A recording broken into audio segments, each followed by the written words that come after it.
And welcome back, everybody, to WTL. Joined once again by Jake Bartecki, our NASCAR guru. Jake, how you doing?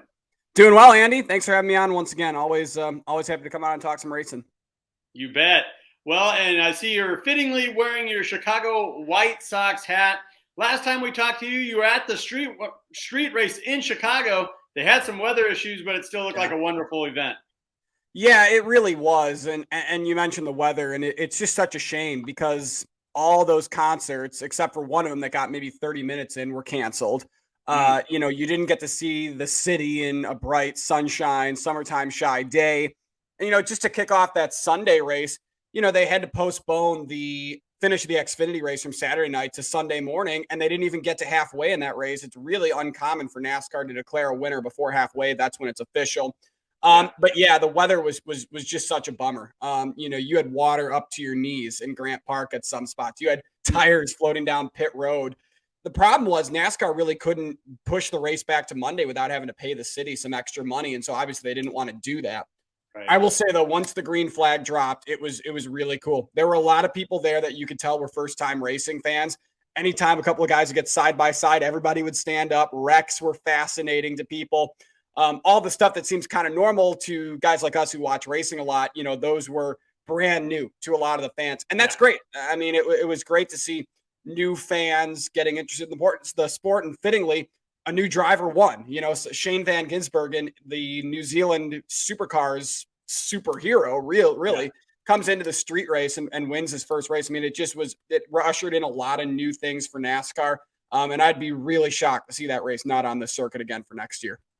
And you're a Chicago native, so obviously that was a lot of fun for you as well. Well, we brought you back on the show because we want to talk about, we're back in Daytona. Yes, sir. 400. NASCAR I think they do a fabulous job how they bookend their season. You start with Daytona 500, a lot of hoopla. I know it's complete mayhem the first go around, and then you end the season here once again with the Coke Zero 400. So 100 less laps, 100 less miles, but a lot to be expected the same. It's going to be wild. There's going to be wrecks. There's going to be some things happening.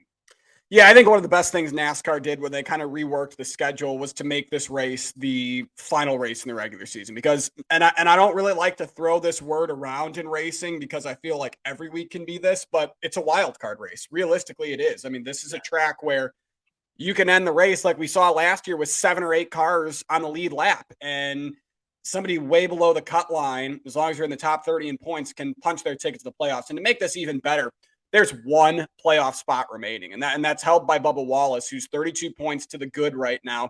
Slight lead over Ty Gibbs, slight lead over Daniel Suarez. So this is a really big race, and not to mention that, but Chase Elliott, NASCAR's most popular driver, needs to win this race to make the playoffs. Same with Alex Bowman.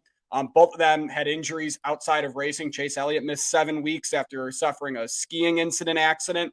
And then you've got Alex Bowman, who missed a handful of races as well with getting involved in a dirt track racing incident. So some major storylines that I think absolutely are going to shift into some of the odds we'll talk about. Yeah, you're talking about storylines that are going to be affecting the betting lines, and that's why we got you on here. Kind of break that down for listeners that maybe don't follow NASCAR as closely as you do. There's 16 spots for the playoffs. 15 have been filled. If it stands right now, Bubba Wallace is in. But if anybody below him, and we got a field of 39 racers right now, wins, they're in. Absolutely. So Bubba Wallace is 32 points to the good. He has not won a race yet this year. And there are 2 other drivers that are actually solidified in the playoffs. They haven't won a race either. And those are Brad Keselowski and Kevin Harvick. So they're in. But there's that one spot left. And if somebody below the playoff cut line right now, and we're talking about good plate racers, Ryan Preece, Daniel Suarez, Ty Gibbs, he's young, but he's had a great rookie season. Austin Dillon, who won this race last year, he could win and punch his ticket to the playoffs. Chase Briscoe, second place finish in the Daytona 500 a couple of years ago. Chase Elliott, I mean, one of the best plate racers the sport has seen in recent years. He's won at Talladega, still looking for his first win at the Oval at Daytona. He's won on the road course. He could win and punch his ticket to get in. So, we talked about it just a moment ago. It's everything of a wild card race. And racing as a whole can be a wild card because you just really never know. Strategy plays into oval tracks and short tracks. And and road courses, but this is one that literally anybody can win. So yeah, a win gets you in the playoffs along the top 30 in points. And there's some good drivers right now that are not in the playoffs and are down towards that 30 line in points that could definitely win this race. Well, let's look at some of those good drivers and some fun head-to-head bets that we're getting out of the Warhorse Sportsbook in Lincoln, Nebraska, and that is William Bryan versus Bubba Wallace. It's a straight minus 114 across the board here. You mentioned Wallace. He needs to hold on if he wants to make the playoffs, but you got so many good racers right there behind him.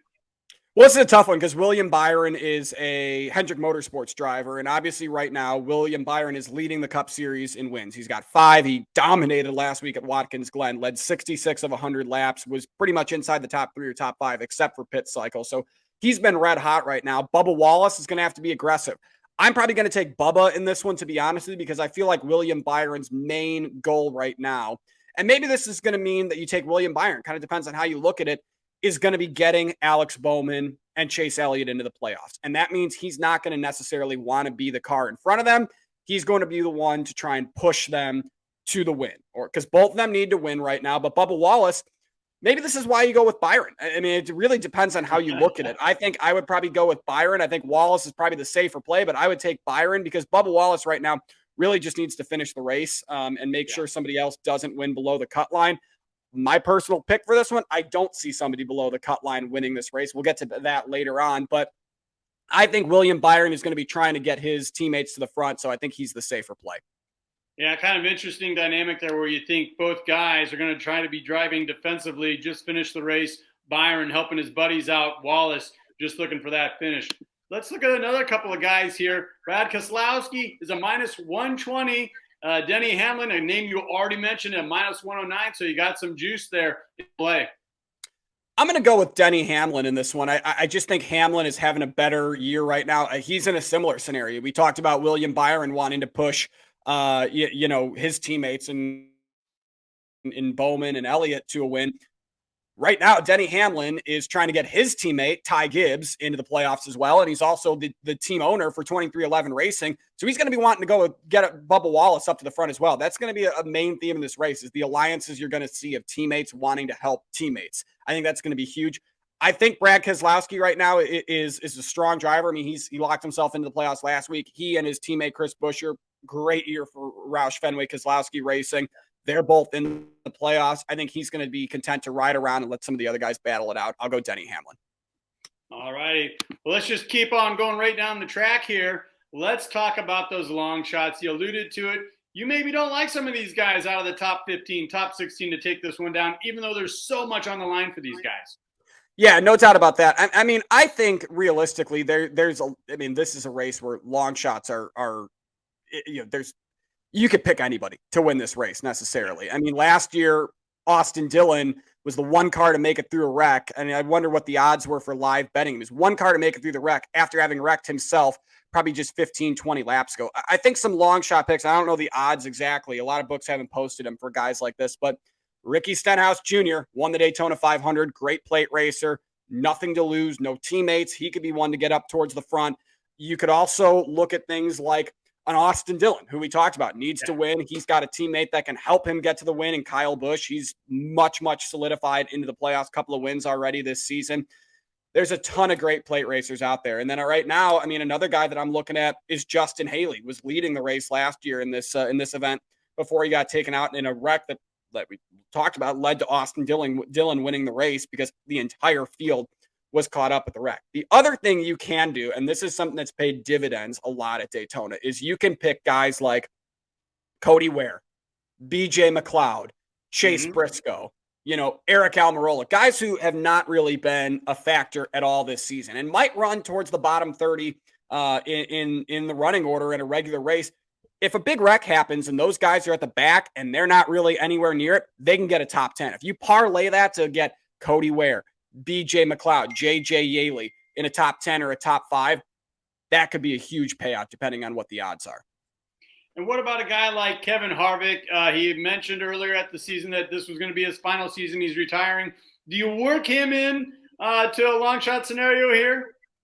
I wouldn't call Kevin Harvick a long shot necessarily. I think he's He's got a strong car. He's good at Daytona. It's his last race at Daytona.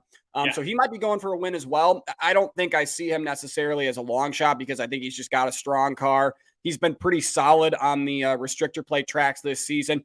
Had a rough go of it last weekend. I mean, he was not good from the beginning. So he'll be looking to rebound a little bit. Again, he's already solidified on points to the playoffs. So I wouldn't call him a long shot, but I don't necessarily know if I'd pick him to win the race. But top 5, top 10, could see it. All right, Jake. Well, hey, we got a little bit of time here. Let's talk about your favorites. If you had to pick a winner, who's a couple of names you're looking at? Well, right now, I mean, I think it's hard to not look at somebody like Chase Elliott. I mean, this is a guy who needs a win, odds-on favorite, plus 1,100. He's in my top 3 of guys I think I can win. And then I'm going to go over to the Penske stable, and I'm going to go with Ryan Blaney.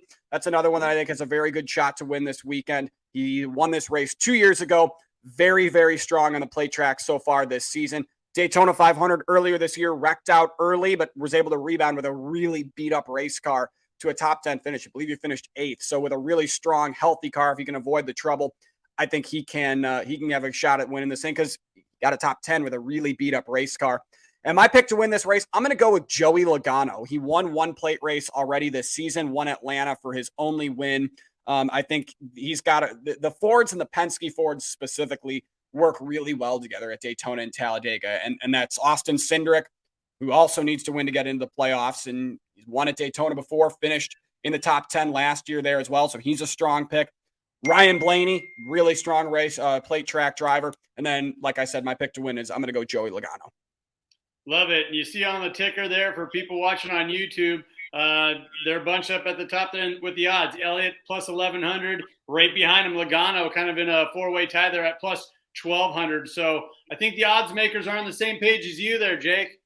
I think so. I mean, it all comes down really, and this is the thing that happens with plate racing is who's good at these tracks, who has good teammates, who's got a good game plan going into this to avoid wrecks as well. So I think all those guys you're seeing there, Elliott, Blaney, Hamlin, Keselowski, Logano, they've all proven that they do have that, and I think that's why they're at the top.